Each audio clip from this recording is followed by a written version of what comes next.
வருவதற்கு முன் ஒருவர் அறியாதவர்கள் எங்கோ இருந்த நம்மை ரெவரண்ட் கில்லியம் கிளார்க் அன்பின் இல்லத்தில் ஒன்றாக கொண்டு வந்து சேர்த்துள்ளார்.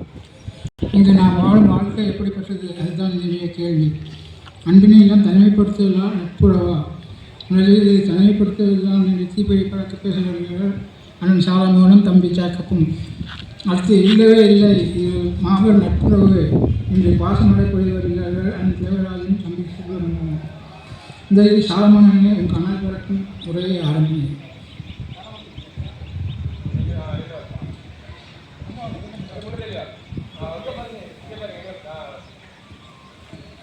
அவையோருக்கும் நடுவர்களுக்கும் வணக்கம்.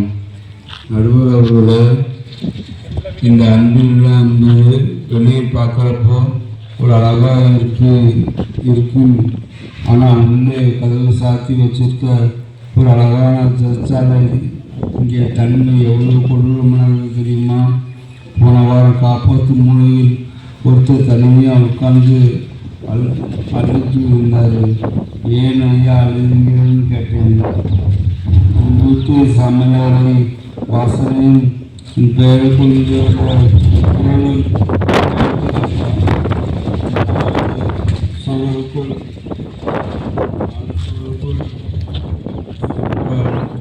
அழுது கொடுக்க முடியல. வீட்டை நினைச்சா நெஞ்சே வெடிச்சின்னு போல கையை பிடிச்சி ஆகுது. நடுவர் அவர்களே, சுதந்திரமாக சுற்ற வேண்டிய சொற்கள் அழைப்பது வைத்து அளவுக்கு அன்புள்ளம் கண்டிப்பாய் ஒரு தனிமை சிறைதான். எனவே கடுமையான படுத்துதலை என் உண்மையான தீர்ப்பை வழங்குமாறு கேட்டு விடைபெறுகிறேன். நன்றி, வணக்கம்.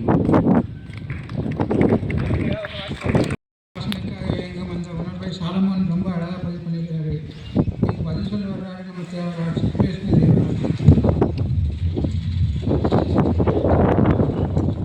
அனைவருக்கும் வணக்கம். நம்ம சாலமோன் சொல்றதுல எனக்கு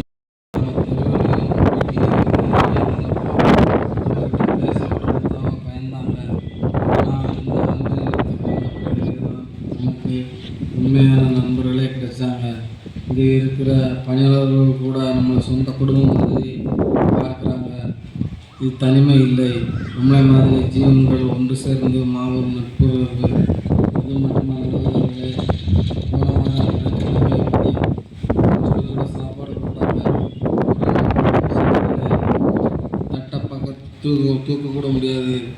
உடனே பக்கத்தில் இருந்து தம்பி சாப்பாடு வாங்கி கொடுத்து காரசரமாக குழம்பு ஊற்றி அவர் விட்டுவிட்டான். இந்த சாப்பாடு ருசி மயக்கமட்டு நடப்ப நடுவர் அவர்களே, நம்ம மனசையும் சேர்ந்து ஏற்படுத்தி இந்த ருசியான அன்பு நட்புறவு வெளியே எங்கேயாவது கிடைக்குமா? காயப்பட்ட மனங்களுக்கு மருந்தாக இருக்கும் இந்த இல்லம் உண்மையான நட்புறவின் மாளிகையே என்று உங்கள் நாவல் வரலாற்று தீர்ப்பளிக்க வேண்டும் என வேண்டி விடைபெறுகிறேன். நன்றி, வணக்கம்.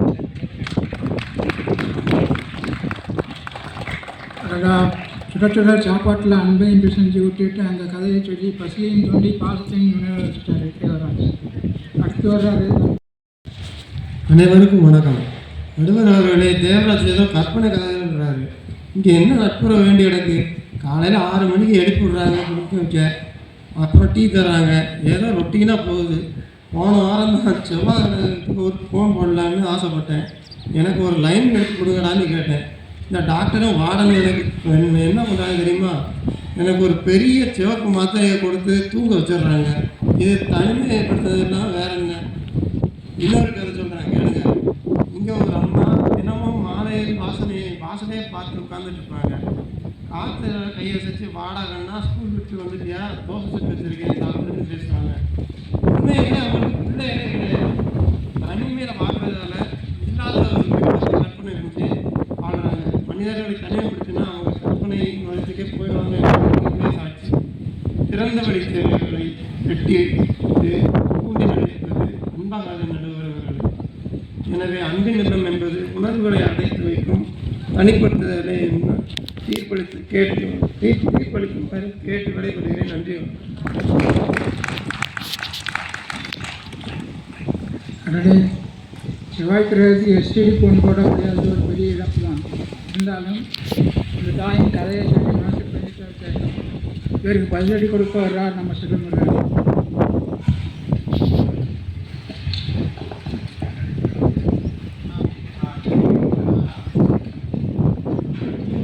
வணக்கம் நடுவர் அவர்களே. சேகர் சொல்கிறதெல்லாம் நியாயமே இல்லை. வெளியே இருந்தப்போ நம்மளை யாருமே மதிக்கலை, அதுதான் நிஜமாக கழிவுபடுத்தல்.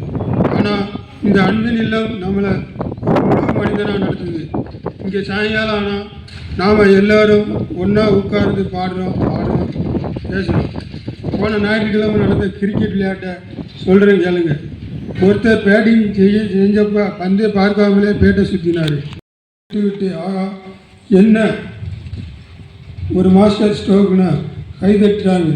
பேட்டிங் செஞ்சவர் முகத்தில் வந்த அந்த சிரிப்பை வெளியே எங்கேயாவது காசு கொடுத்து வாங்க முடியுமா? நாம் எல்லோரும் சேர்ந்து அவரை சந்தோஷப்படுத்தினோம். ஒன்றா விளையாடி ஒருத்தரை ஒருத்தர் குஷிப்படுத்துகிற இந்த நட்பு வெளியில் கிடைக்குமா? இதுதான் நட்புறவின் உச்சகட்ட நடுவர்.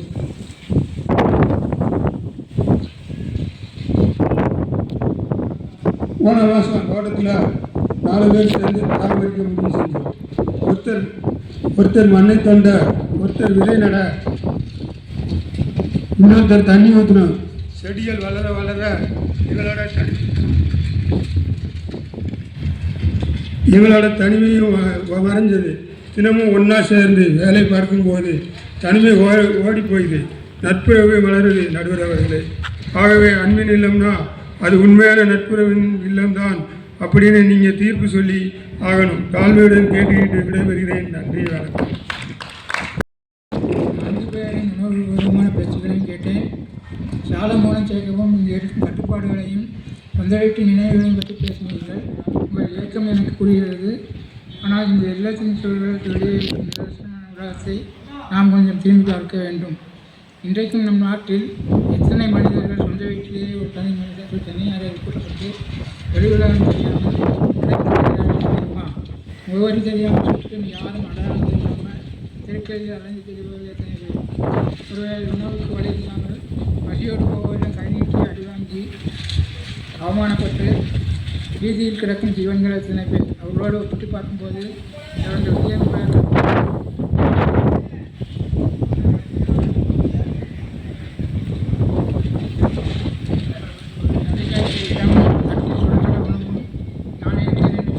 தோழமைகளும் கிடைத்திருக்கும் அன்பினிடம் எப்படி சிகிச்சையாகும்?